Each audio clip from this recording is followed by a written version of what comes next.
My name is Reverend Nancy McDonald Ladd. It's my great honor to serve as our Director of Communications and Public Ministry here at our Unitarian Universalist Association.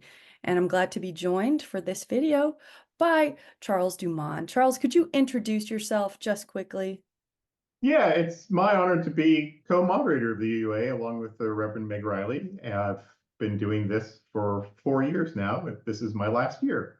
And we find ourselves in that marvelous, creative, occasionally exhausting period of time between General Assembly and here at the launch of a new congregational year, knowing that together at General Assembly 2024, our delegates collectively voted on new shared values: interdependence, pluralism, justice, transformation, generosity, and equity, all centered around a lasting commitment to love. And I wondered, Charles, if you could talk about one aspect of those shared values that has powerful meaning for you as a Unitarian Universalist and a leader as well. Sure. I think the most powerful thing for me is the transition from affirming and promoting principles to living values that are important to all of us. I have heard hundreds of sermons, literally, naming love at the center of Unitarian Universalism. And now have it central to a set of values, things that we are called to do every day. That makes my faith come alive. And I can regularly ask myself things like, what have I done to bring more justice into this world? Can I be more generous? How do I encourage a focus on equity among my peers? And have I done it in a loving way? I can do this with all the values. And I think in some ways, your point about how we've been preaching about, and you've heard so many sermons about what it is to center love, that reality has been around a long time. I remember almost 15 years ago, someone coming to me and saying, "Why do you preach about love so much?"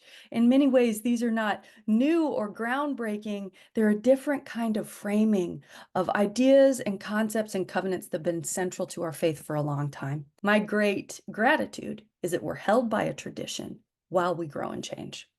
And in this role as UUA staff, I feel like we all waited for the General Assembly to share their collective voice, and now we get the real honor of lifting up the delegates' own reflections and discernment right back to them, to articulate back to the people what the people chose for themselves.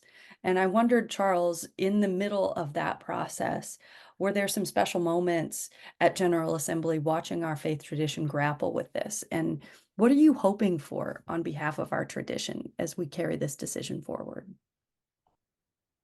For me, it was more than just moments at GA because we had this multi-year process where we engaged with people in workshops and webinars and online forums. I mean, I interacted with like hundreds of people as they considered what was the core of their faith.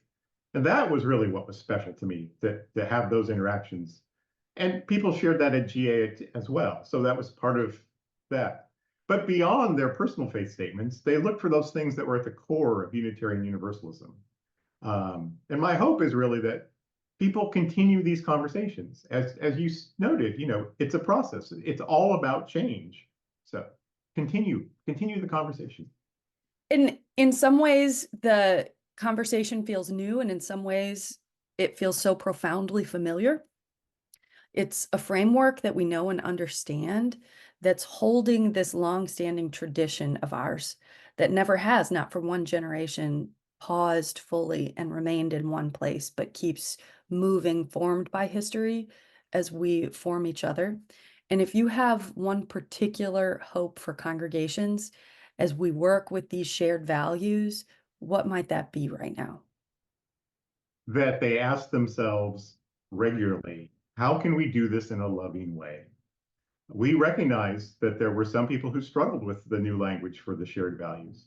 We love those people, and they are part of our faith. So, as congregations move forward, recognize that change makes some people uncomfortable and be prepared to embrace those people. And I think we need to show each other some grace, knowing that this new language doesn't mean other formulations of meaning, including the principles, are erased or taken away, that in fact we grow and we learn and we change through a multiplicity of ways of making meaning. And in some ways, we are a part of a conversation that has been going on for a very, very long time. All of those conversations, when we approach them with curiosity and creativity, they can be really rich and have so many opportunities. It can be a chance for faith formation to really happen for all of us, which so many of my colleagues in religious education have been advocating for a very long time. So I really look forward to the ways in which we can collectively engage in faith formation and where these conversations will take us. And I thank you so much, Charles. Well, thank you. I really appreciate being here. Great to talk to you.